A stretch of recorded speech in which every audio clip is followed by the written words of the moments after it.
Eu me chamo Dandara Almeida, nasci em 1985 na terra de João Gilberto.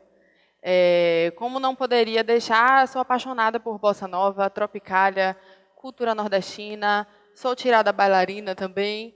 E uma coisa muito importante também, eu acho, da minha história de vida é que eu sou filha de uma radialista e de um poeta e compositor, vencedor de um Grammy Latino, inclusive. E cresci assim, em Juazeiro e sempre envolvida com muita arte, muita música, muita poesia. E é um pouquinho disso. Tá com o seu também?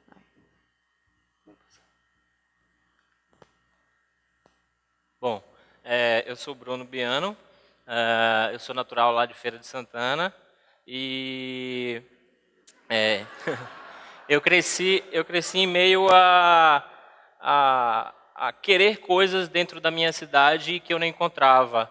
Então eu procurava dentro da música, dentro das possibilidades poucas que eu tinha de tentar entrar em contato com ilustração, com assistir filmes. Então isso tudo meio que foi impregnando a minha personalidade e foi tentando construir o que eu sou aqui hoje. E desde sempre eu fui autodidata, então para mim se virar sozinho era meio que uma norma padrão. Sempre gostei de comer, apaixonado por comida. Depois de velho fui aprender a cozinhar e me apaixonar pela parte de culinária. E acho que isso tudo vai refletir um pouco lá na frente, um pouco na nossa história.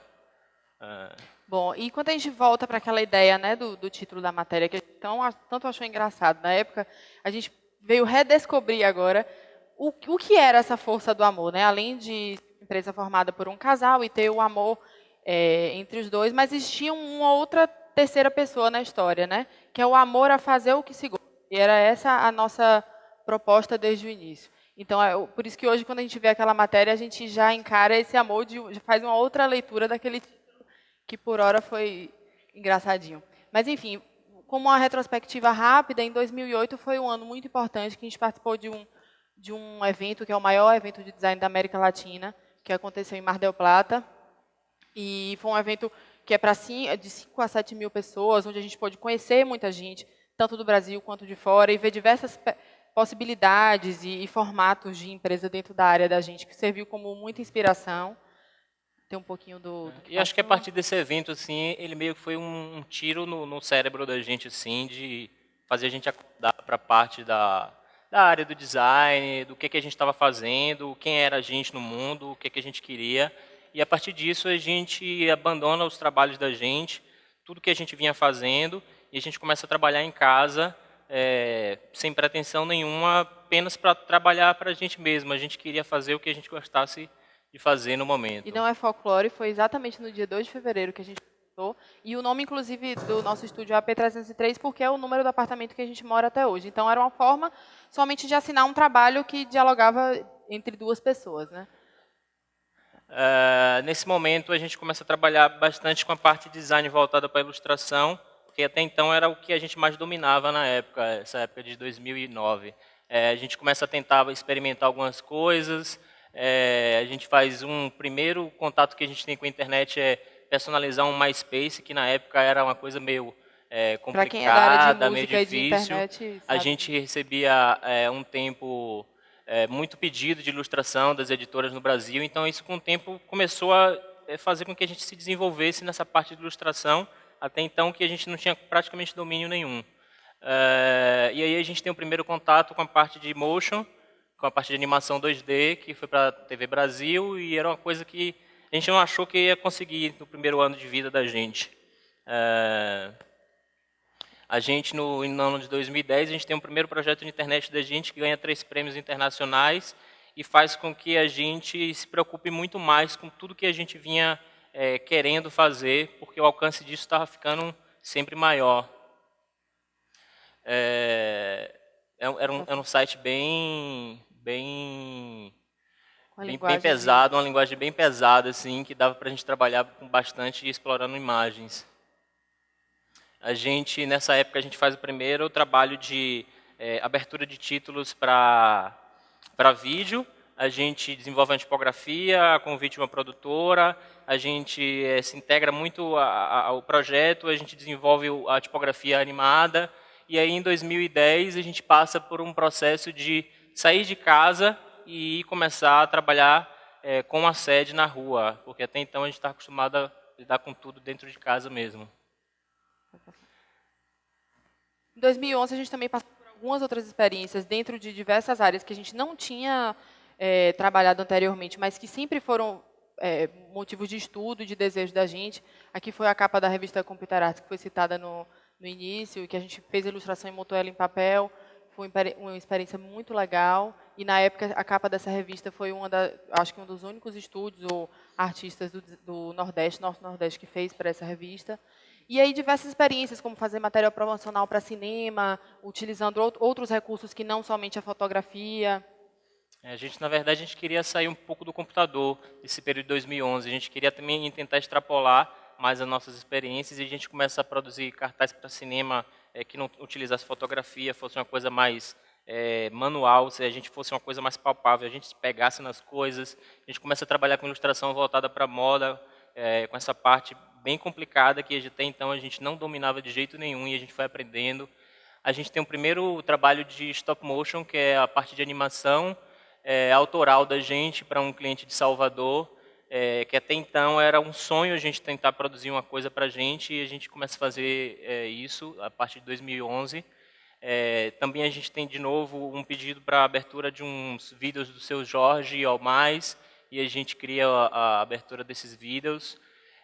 Em 2012 a gente começa a pensar no estúdio de uma forma muito mais complexa do que a gente tinha criado no início, assim, sem pretensão. Até então era muita experimentação em cima de desejos e vontades e caminhos que a gente queria fazer. E nessa época a gente conseguiu, inclusive, colher frutos fora de Salvador e fora do Brasil, inclusive. Aquele foi um cliente do Peru, mas enfim, pode passar para a próxima.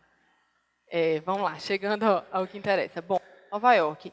Diante de tudo e dessa trajetória de poucos anos, a gente recebeu um convite no meio dessa trajetória, não lembro exatamente quando, que foi um convite imensamente tentador, e eu acho que seria assim uma máxima realização assim da nossa profissão, que foi o convite para trabalhar na BBDO, que acho que é a segunda agência de publicidade do mundo, não sei, em Nova York.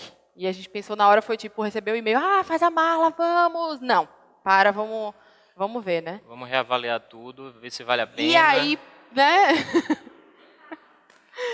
E aí, para a nossa alegria, a gente parou para reavaliar isso tudo. Tá, Nova York é lindo, vou receber em euros, é tudo maravilhoso, mas, enfim, para que eu estou aqui? Né? Para que isso tudo foi construído? E para que essa nossa inquietação sempre?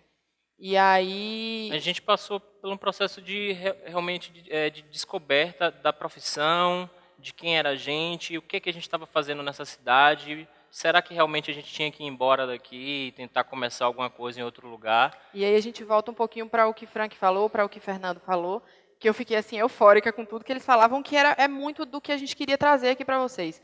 Mostrar um pouquinho do que a gente construiu, quem somos nós, e assim, mostrar o porquê a gente faz questão de estar aqui.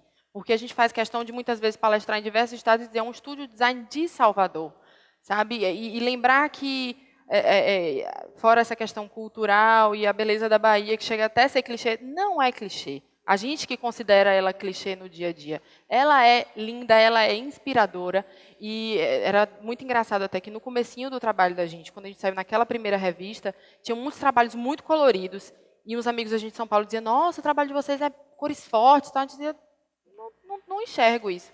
E um dia a gente passando na rua, eu virei, olha para aquela pessoa ali. A pessoa parecia que era uma badara no dia a dia. Ela estava indo trabalhar, ela estava toda colorida. E a gente já vive com isso o tempo todo, de uma forma que a gente não percebe o quanto isso é inspirador, né? E o quanto isso é motivador para qualquer trabalho, seja de criação ou de qualquer outra área. E, inclusive, essa questão de sair do apartamento para a gente ter um lugar fixo e, né, ter postura de empresa e mais pessoas colaborando também, foi fundamental a escolha do lugar. A gente não queria ir para aquela Tancredo Neves, nada contra a Tancredo, mas assim, não tem aquela coisa de você ir para uma sala que está com, no máximo, uma janela, aquele ar-condicionado, que você vai sair, pegar aquele engarrafamento, chegar puto em casa. Não. A gente queria o quê? Sair da Barra, vir pela Contorno e chegar no comércio. No começo a gente queria vivenciar aquilo ali. E é tanto que é nossa inspiração, e isso aí são todas fotos que a gente faz no cotidiano da gente. E viver isso. A gente pega o plano inclinado, sobe no Carmo, que muitos amigos nossos não fazem ideia do Carmo. Não. Sabe que Todo dia a gente existem descobre um um plano restaurante novo e inclinado. fica encantado e tira foto. E já teve trabalhos a gente também, assim, não só com a questão, né, de inspiração, da gente ir comprar fotos no antiquário no Carmo, que agregou completamente e deixou o trabalho muito mais original. Ou de fazer uma pesquisa de desenhos de arabescos nas igrejas lá. Um estudo, assim, um estudo maravilhoso. Então, assim, quando a gente parou para ver isso, eu acho que talvez esse momento tentador de Nova York mostrou um pouco disso para a gente. Mostrou e fez a gente redescobrir a Salvador, né? Como já foi citado aqui algumas vezes. E eu acho assim que para a gente é muito importante a gente estar aqui, porque tudo na cidade reflete nos trabalhos da gente, desde onde a gente come, onde a gente anda, o lugar que a gente pisa, quem a gente conhece. A gente sempre acha que a gente tem domínio sobre as coisas da gente, mas a gente não para perceber que as influências externas influem muito no que a gente faz e nas decisões da gente. E ver essa arquitetura, mesmo que esteja meio que em decadência de Salvador, andar pelas ruas, ver os pisos antigos, ver essa paleta de cores que é o pôr do sol, vista pela parte da Cidade Baixa. Para a gente isso é inspirador todo dia.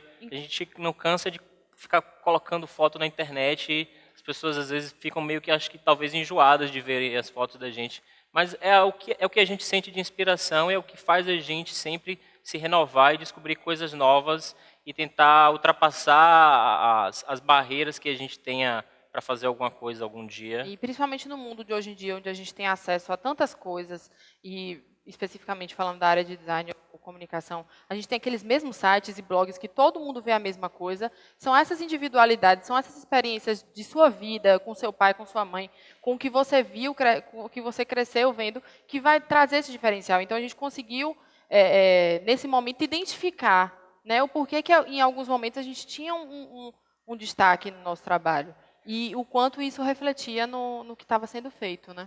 Uhum. E essa imagem, assim, acho que ela resume praticamente o que é o estúdio hoje, o que nós somos, o que quem trabalha com a gente durante os projetos representa dentro dessa ideia de redescobrir. A gente brinca com essa coisa do estúdio, que na verdade a gente tem um slogan que chama Lar Doce Estúdio, que a gente agrega o lar como não só o estúdio, mas como a casa da gente, os amigos da gente, as pessoas que estão envolvidas nos projetos com a gente, e onde a gente vive, o que a gente vê, onde a gente convive. Eu acho que a maior mensagem de redescobrir que a gente pode deixar aqui é dizer que não tenham medo de arriscar, não tenha medo de dar um passo um pouco maior do que você está dando sempre, porque acho que é isso que vai fazer você se diferenciar no meio dessa multidão toda que é esse planeta. Acho que é isso. E pode passar. E para encerrar aquele encerramento triunfal do TED, que sempre tem uma mensagem de filósofo, vou citar meu pai, dizendo que sonhos não dormem. É isso. Obrigado. Obrigada.